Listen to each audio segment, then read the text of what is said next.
means nurturing resilience and a sense of purpose. The journey Few moments later. these young people stand as the bearers of hope and agents of change. They are not merely the leaders of tomorrow, they are the leaders of today. Kaya po kamo, reality mo yan na pagkaaga. However, leadership is not just about power or position. It is about responsibility, influence, and impact. Empowering the youth means equipping them not only with knowledge and skills, but also with values and principles.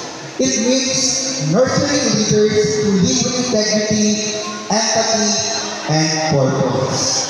It means